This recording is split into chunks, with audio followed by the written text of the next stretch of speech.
rồi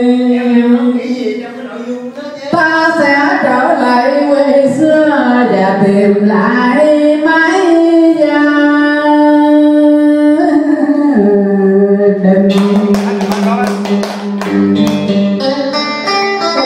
Lẽ rằng tôi chẳng có quê xưa và cũng chẳng có gia đình.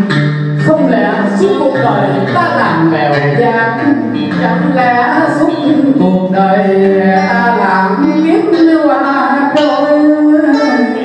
Trên tây quê hương suốt đời ta phiêu bạc quyến luyến từng đợt chiều quyện mái nhà tranh và những bến sông xưa để con đò nghèo cũ kỹ trở nặng đầy pha tình cảm với đôi bờ.